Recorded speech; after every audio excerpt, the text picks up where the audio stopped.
Back once again from the Peace River Wildlife Center is Executive Director Robin Jenkins. So great to have you back. Talk to us. Great to see you as well. Happy holidays. Happy 2016. You visit us often bringing residents of the Peace River Wildlife Center. What did you bring for us today? Well, today I've got 3 baby squirrels who are cute. just not in the loop. It is not baby squirrel season, but Mom didn't get the memo, and so these guys were found in somebody's driveway. Oh my goodness. Not really sure what happened to Mom. Could have been even her 3rd litter of the year, and she just kind of said, no. Oh no. Well, thankfully there are places like the Peace River Wildlife Center who can help nurture them and keep them long enough to where you can get them back into the wild. That's Absolutely. really the goal here, right? That is, yes it is. And they're about 5 weeks old, right? About 5 weeks, their eyes just opened. Oh my goodness, Yeah. they're so cute. And you're feeding him milk here. I know you were saying he wants it a little bit more warm. It's not warm enough for us. So, picky, of course. If someone finds themselves in a situation where they do find squirrels or another animal in their driveway, in their yard, that looks like it's distressed or needs some help, what do you suggest they do? Number one thing is to call the Wildlife Center. We can walk you through a couple of steps, because if you just pick that baby up and bring it to us, sometimes we're kidnapping them. And Mom is there, and she's freaking out because you've just stolen her baby. Maybe looked away for a second. Right. And all of a sudden... especially with rabbits, they don't spend a lot of time on their nest. Squirrels sometimes will, the nest will blow down from a tree during a storm. They'll move the babies to another nest. So call us, and we will walk you through a couple of steps to try to figure out, is the baby dehydrated? Has it been fed recently? Is Mom in the area?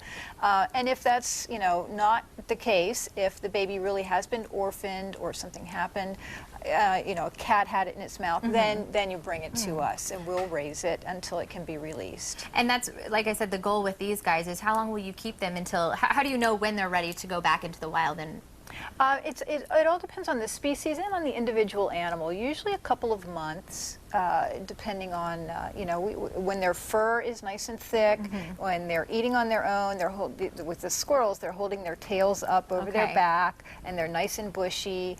They're afraid of people. They're jumping at loud sounds, so we're trying to raise them up to be responsible little wild animals.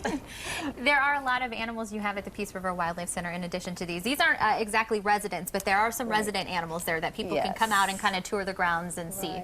Yeah, our patients are not on display because, like I said, we're trying to raise them up to be wild. We do have resident animals that can't be released, and they are on display to the public 7 days a week, and from 11 to 4. And you guys, there's no cost, but you do hope for and suggest for maybe a donation if somebody comes through, right? Right. You guys really depend on donations too, I know. So tell everybody how important it is to kind of just come out and see all the animals and also make a donation. Well, it's great. Most of the people that come out and see, we have a lot of birds on display.